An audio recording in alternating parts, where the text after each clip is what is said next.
হয়েছে। যারা আন্দোলনে ছিলেন, আন্দোলন করতে করতে অনেক সময় দেখে না দেখে, বুঝে না বুঝে জীবন দিতে বাধ্য হয়েছেন। কিন্তু এইবার এই আন্দোলনে মানুষ বুঝে শুনে দেখে জীবন দিয়েছে, এইরকম ইতিহাস পৃথিবীতে কম আছে। এই যে আবু সাঈদের ঘটনা, মুগ্ধর ঘটনা, এবং কত যে আবু সাঈদ আর মুগ্ধ আছে এক এক করে প্রকাশিত হচ্ছে, সেগুলো আপনারা দেখছেন। এই যারা এখানে বসে আছেন, এই মানুষগুলো মারা যেতে পারত। তবে ওই কথা যখন ভাবি তখন মনে হয় এরা আমার চাইতে কত বড়। আমি তো গুলি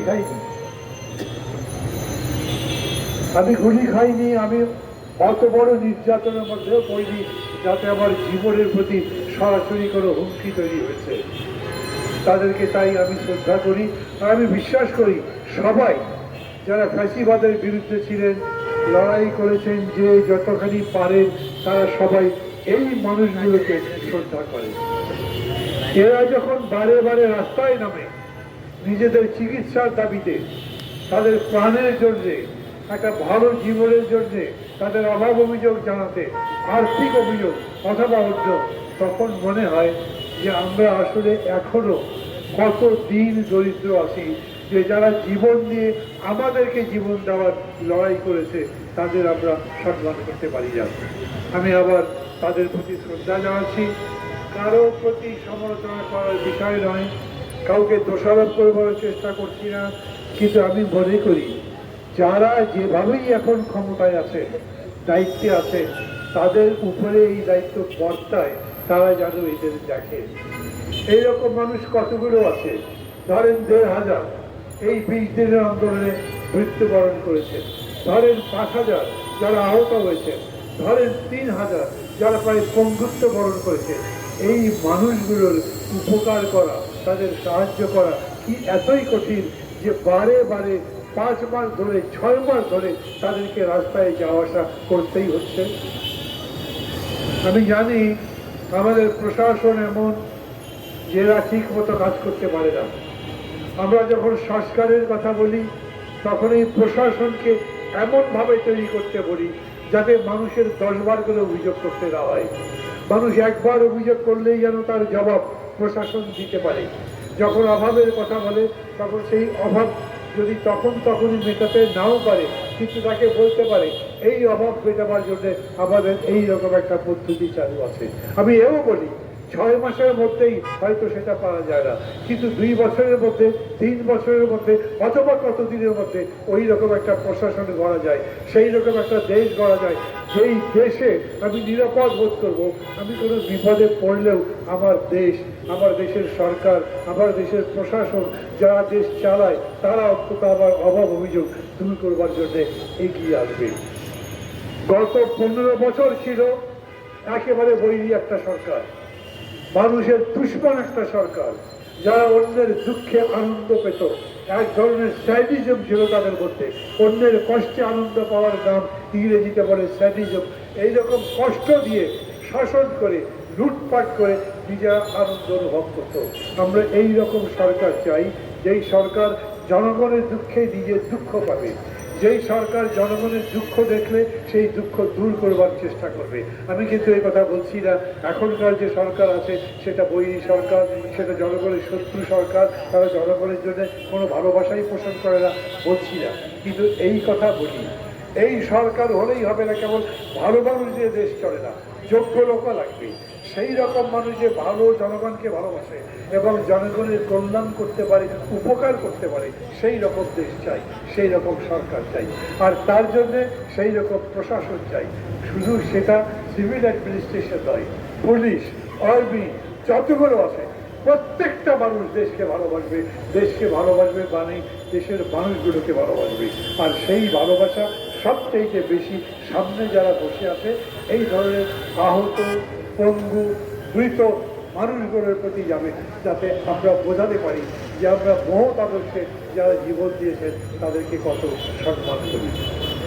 বন্ধুগণ, একটা সংস্কারের কথা আমরা যখন বলি, তখন দেশের পরতে পরতে যত ক্লেদ আছে, যত ব্যর্থতা আছে, যত বঞ্চনা আছে, যত বৈষম্য আছে, যত শোষণ আছে, সবগুলো জায়গাতে কাজ করতে চাই যাতে এগুলো দূর করতে পারি।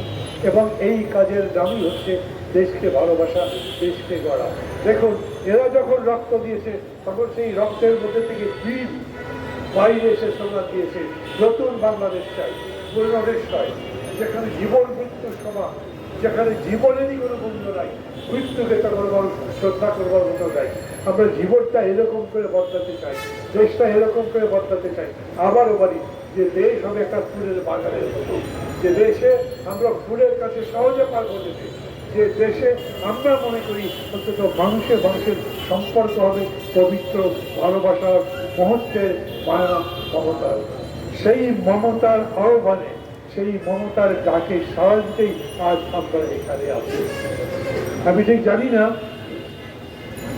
এইরকম কতগুলো মানুষ এখন পর্যন্ত রাষ্ট্রের কাছে, সরকারের কাছে কোনো রকম সহযোগিতা পাইনি।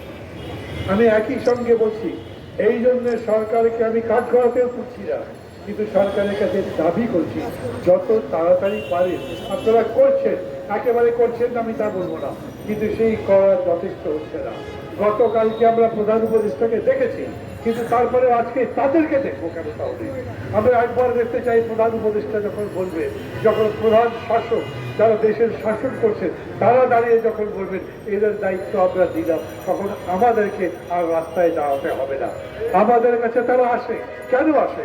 কারণ তারা হয়তো সরকারের কাছে যেতে পারে না, প্রধান উপদেষ্টা পর্যন্ত পৌঁছাতে পারে না। কিন্তু আবারও বলি, আমরা এইরকম একটা দেশ চাই যেখানে জনগণের সাথে সরকার প্রধানের মধ্যে এরকম একটা সিঁড়ি থাকবে যাতে সরাসরি তার কাছে যাওয়া যায়, সরাসরি তাকে বলা যায়। রাষ্ট্র এবং সরকার জনগণের সেই কল্যাণের চেষ্টা করে। এখন যদি চাউলের দাম বেড়ে যায়, তরি তরকারির দাম বেড়ে যায়, আমার পকেটে যদি টাকা না থাকে চাল কেনার, সে দায়িত্ব কার? অবশ্যই সরকারের। সরকারের কাছে বলবো, যদি কেউ অন্যায়ভাবে আমার অধিকার কেড়ে নেয়, কেউ আমার বলে নির্যাতন করে, কেউ আমার মা বলে নির্যাতন আমার হাত তোলার চেষ্টা করে, তাহলে কার কাছে যাব? রাষ্ট্রের কাছেই তো যাই, সরকারের কাছে যাই। রাষ্ট্র এবং সরকার যেন তখন জনগণের পাশে দাঁড়াতে পারে। সেই রকম দেশ গড়বার জন্যই আমরা বলছি, একবারে হবে তা নয়, কিন্তু ধারাবাহিকভাবে এই লড়াই চলবে দেশটা বদলে দেওয়ার জন্য। বাংলাদেশ সারা পৃথিবীর মধ্যে সেই রকম একটা দেশে পরিণত হবে যেই দেশের কথা অন্যান্য জায়গা বলবে। আমরা যখন এখন কেরালার কথা বলি, যদিও দেশ নয়, একটা রাজ্য, কিন্তু ভুটান একটা দেশ, তার কথা বলি, ওইখানে মিনিস্ট্রি অফ হ্যাপিনেস আছে, সুখের মন্ত্রিত্ব, সুখের মন্ত্রণালয়। তারা জনগণের সুখ কিভাবে নিশ্চিত হয়, গ্যারান্টি করা যায়, সেই কাজ করে। আমরাও বাংলাদেশে ওই রকম একটা শান্তি, সুখের, প্রশান্তির দেশ করতে চাই, সেই রকম প্রশাসন করতে চাই। কথা আর লম্বা করব না, যারা সামনে বসে আছেন তাদের বলি, ঠিক এই মুহূর্তে আপনাদেরকে ওই রকম একটা প্রশাসনের, ওই রকম একটা দেশের, একটা সরকারের গ্যারান্টি আমরা হয়তো দিতে পারছি না। কিন্তু আমি মনে করি যারা এখানে আছেন, যারা আজকের এই অনুষ্ঠানের আয়োজন করেছেন, তারা সেই রকম একটা স্বপ্ন নিয়েই সংগ্রাম করছেন যাতে দেশকে সেই রকম একটা দেশ হিসেবে গড়ে তুলতে পারে। দোয়া করবেন সবাই। আমি বিশ্বাস করি নিচে দাঁড়িয়ে যারা কথা শুনছেন, নিচে দাঁড়িয়ে যারা ক্যামেরা শাটার টিপছেন, যারা ভাবছেন আসলে কি হবে, প্রত্যেকে বিশ্বাস করেন এই দেশ বদলে দেওয়া সম্ভব এবং সেই লড়াই এখন থেকে চলবে।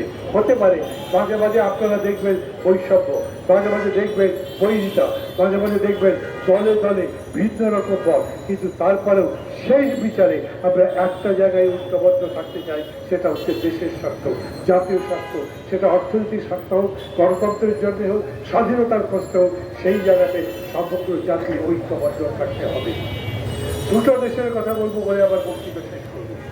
বিশাল অভ্যুত্থান মিশরেও হয়েছে, কিন্তু সেখানে দলগুলো দলাদলি করতে করতে সেখানে গণতন্ত্র চলে গেছে, সেখানে সমৃদ্ধি ইত্যাদির সম্ভাবনা চলে গেছে।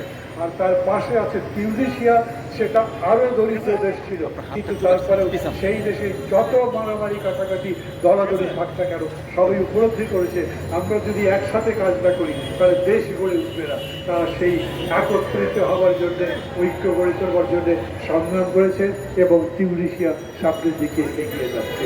আমি বিশ্বাস করি আমরাও সামনের দিকে এগোবো, আমরাও আমাদের যে লক্ষ্য আছে সেই লক্ষ্যে একসময় পৌঁছতে পারবো।